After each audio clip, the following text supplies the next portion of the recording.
Hordoftoota chaanaalii maatii Astaachuu Hundinuu bakka jirtanitti nagaa fi salaamtaan ta'e isin geessichaa viidiyoo gabaabaa bareedaa ta'e tokkoon qabadhee isin dhiyaatee jira. Viidiyoon keenyaas aappii ajaa'ibaa bareedaa tokkotu jira. Aappiin kun maaliif fayyada? Yeroon fi YouTube baanarii fi YouTube tambinaalis ta'e YouTube watermarkii wantoota adda addaa kan YouTube chaanaalii irra nuti fayyadamnu hojjechuudhaaf ittiin hojjennu aappii bilbila keenya irratti fayyadudha. Aappiin kun kan jedhama.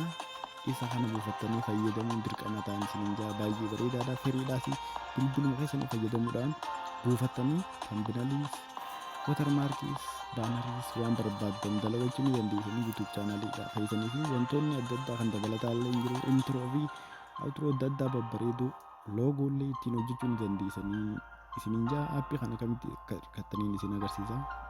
Jalqaba bilbiluma keessan irra galuudhaan eessa seentanii iddoo itti pileestoorii irra jirtu irra buutanii kallattumaan firii doolaaraa fi kana osoo isin hin gaafatiin kan ittanii itti barreessitanii buufachuu ni dandeessanii isiniin jaa. Isa aappii kana buufadhaa fayyadamu isin hundinuu. Isa kana nama bilbila kiyya irra buufadheetiin jira duraan. Isa kana aappii kana gaafataa warri duraan hin buufatiin buufattanii ooppiin jettanii tuma kallattumaan seentanii tambinalii akkasumas baanarii chaanaalii keessanii fi isin ibsu.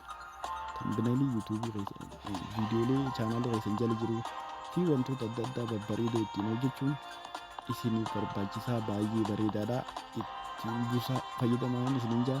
Amma isa kana instool godhattanii eessa irra seentanii bilbiluma keessan irra seenuun aappicha irratti kiliik gootanii buutanii seentanii watermarkiis ta'e kan chaanaalii keessan gama gubbaarra godhamu wantoota babbareedoo hedduutu jira kan inni ittiin hojjettanii jechuudha. Buufattanii introollee ittiin maqaa keessanii fi loogoo chaanaalii keessanillee kan sirriitti isin ibsu. Maaliif YouTube chaanaaliin tokko erga banattanii ittiin hojii ittiin seentaniin isa kanaan milkaa'uun ni danda'ama isiniin jaa. Kan biyyee jira kanatti waan barbaaddan watermarkiis ta'e tambinalii akkasumas introo fi viidiyoolee adda addaa ittiin beeksisuuf piroomooshinii ittiin hojjechuuf dirqama inni kun barbaachisaadha. Akkasuma YouTube qofa osoo hin ta'in sooshaal miidiyaalee biraa kanneen akka feesbuukaatii fi tiwutaraatiif wantoota babbareedoo inni hojjetutu jira jechuudha. Kanneen keessaa nama sooshaal miidiyaa kan yuutuubaatii isin agarsiisaa. Fakkeenyuma gabaabaa tokkoon hojjedhee ittiin isin agarsiisaa jechuudha.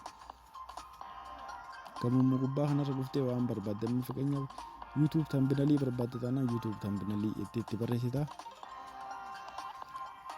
YouTube tambinalii itti barreessuu ni dandeessa jechuudha. Barreeffattee tambinalii viidiyoo itti hojjechuudhaaf YouTube tambinalii viidiyoo keetii kan viidiyoo YouTubeidhaa ittiin ol baaftu ittiin hojjechuudhaaf YouTube tambinalii itti barreessita jechuudha. Karuma gabaabaa ta'een salphatti iddoo gama sarchii irra buutee YouTube tambinalii itti barreessita. Tambinalii viidiyoo hojjechuudhaaf si fayyada jechuudha. Warra baanareetti itti buusuu ni dandeessa. Introollee akkasumas introo viidiyoo keessanillee ittiin hojjechuudhaaf isin fayyada jechuudha. Karuma gabaabaa ta'een erga itti buutanii boodatti amma fakkeenyaaf kana banaraa YouTube chaanaalii keessanii kanneen akka mallattoo doolaaraa qaban kun doolaara isin gaafatamu. Firiin ni jiran kanneen amma firiidha. Kunillee firiidha akkasumatti kanillee firiidha akkasumatti ni jiran. Kun doolaara qaba kun immoo firiidha.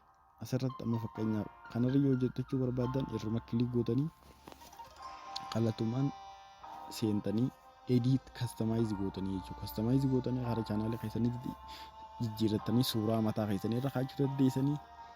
Isa kana kan aappiin kun aappii baay'ee bareedaadha. Firiidha doolaara hin gaafatu waan akka isin gaafatu fayyadamaan isiniin jaa. Amma fakkeenyaaf suuraa keessan as kaa'achuu barbaannaan idduma kanarra kiliik gootanii suuraa keessan aad godhuudha jechuudha. Suuraa isa kana dillee gootanii isa kana suuraa isa asirra jiru kana dillee gootanii suuraa asirra jiru kana dillee gootanii akkanatti isin gaafata dillee timmee jettaanii erga dillee timmee jetteen boodatti kallattumaan suuraa biraa aad ittiin gootanii jechuudha.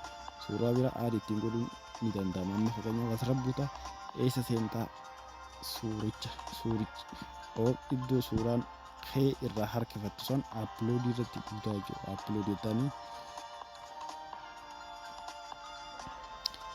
or galaarii bilbila keetii keessa galtaa jechuudha. Achi keessaa kan qabannes upload irra buutee upload dhamma fakkeenyaaf kanneen an qabu ni jira as keessaa isa kanaan galfadha taanaan isa kana haruma salphaa ta'een galfachuun ni danda'ama jechuudha. Akkanatti amma as YouTube isa ijoo kana galfadhee karaa salphaa ta'een banara mataa kiyyaa bareeda hojjedheetiin jira jechuudha. Akkanatti kana guddisuus xiqqeessuunis ni danda'ama jechuudha. Haruma salphaa ta'een akkanatti harkifattee guddiftee addaan balleessuu ni danda'ama jechuudha. Haruma salphaa ta'een akkasii wantoota kana aappiin kun aappii baay'ee bareedaadha. Hedduu bareedaadha. Yeroo seef godhatan asuma gama gubbaarratti erga edit gootanii fixaniin booda seef gootanii galaarii keessan keessa seentanii kallattumaan YouTube chaanaalii keessaniif baneerii bareedaa mataa keessanii hojjettanii ittiin ol baaftan. Akkaataa itti maqaa fi kana edit godhan yeroo waan nu geenyeef malee isiniin agarsiisan ture. Amma kallattumaan galaarii seeneetiin isin agarsiisa. Gama dhumarra dhuftee galaarii bantee seentu buufachuu kee siif himaa jechuudha.